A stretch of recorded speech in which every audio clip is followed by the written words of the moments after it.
It's time now for perspective. Every year, Western governments are forced to grapple with a difficult moral and strategic question. Is it ever right to pay ransoms in exchange for the safe release of citizens? During the height of the Islamic State group's reign of terror, European captives routinely made it home safe, while Americans and Brits didn't. Many believe that's because while countries like Spain and France paid up, the UK and the US refused to on principle, although it's important to note that France denies paying ransoms to terrorists. Well, to discuss the subject in some depth, we can cross now to London to speak with Joel Simon, who is the Executive Director of the Committee to Protect Journalists. He's also the author of We Want to Negotiate, the Secret World of Kidnapping, Hostages and Ransom. Thank you very much indeed for speaking to us here on France 24. Could you start, please, by telling us what the main factors are that determine whether or not a hostage makes it home safe? I think the first thing to understand is the book looks at a small subset of hostage-taking. So most hostage-taking around the world involves criminal networks. The second set of hostage scenarios involves nationals kidnapped in their own country. We're looking in this book at a challenge that affects journalists in particular, but aid workers and others, when a political or terror organization kidnaps a Western hostage. In those cases, there are a number of factors that determine the outcome. One is whether the particular hostage has insurance. There's something called kidnapping and ransom insurance that allows for a professional negotiator to be provided. There's a correlation between that kind of support and a successful outcome. And the other factor is whether they come from a country that is willing to engage in negotiations and ultimately potentially pay ransom, or whether they come from a country like the US or the UK, which has a policy of no concessions, does not negotiate, does not pay ransom, and that really determines the outcome. And of course, many people believe that it's never right to pay a ransom to a terrorist organisation. It can only lead to the incentivization of violence, of kidnapping. I'm assuming it's more complicated than that. I think it is more complicated. I honestly started the research for this book believing that was the case. I run an organization, the Committee to Protect Journalists, that defends the rights of journalists around the world.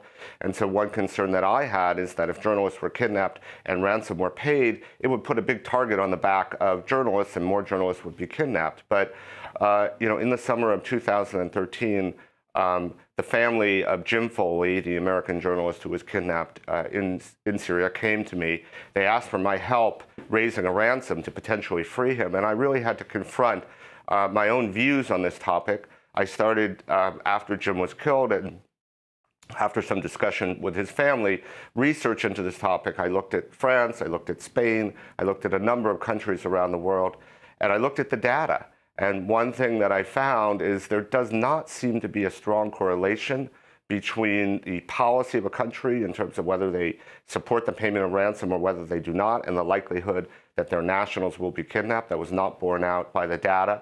But there is a strong correlation between whether countries negotiate and engage in terms of the likelihood that their nationals will survive and come home free. But surely that practice merely leads to a situation where kidnapping is worthwhile. Well, the problem is it's a complex environment. There already is a market for kidnapping because families will pay. They'll find a way to pay regardless of what the law says.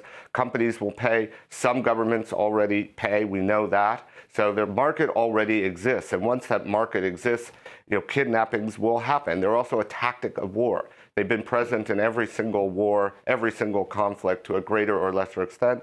Depends on a variety of factors. Basically, the strategy, according to a number of experts I talked to, of sort of singling out kidnapping and treating it as a completely separate kind of situation and saying we can sort of wipe out kidnapping by having a systematic, across-the-board policy of not paying, it really doesn't work unless nobody pays. If nobody pays, that logic is borne out. But somebody will always pay. And as long as somebody is paying, there's a market. And as long as there's a market, there will be kidnapping. And as long as there's kidnapping, there's very little evidence to suggest that the groups carrying it out are actually distinguishing based on nationality in terms of the victims that they target.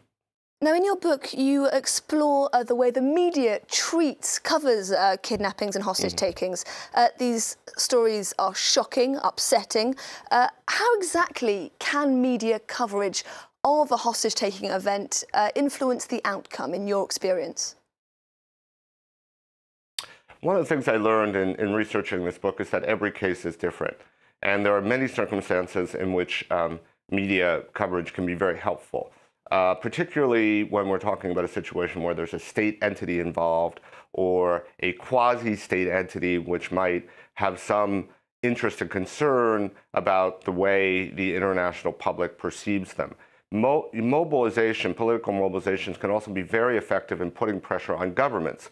So if you are a citizen of a country like France that pays ransom, although it officially denies it, putting pressure on the government to resolve the case by putting people into the street, it might increase the amount of money that is paid, but it is more likely to encourage a resolution. Precisely because media coverage and public mobilization increases the value of the hostage and is not very likely to influence terror organizations that engage in this practice.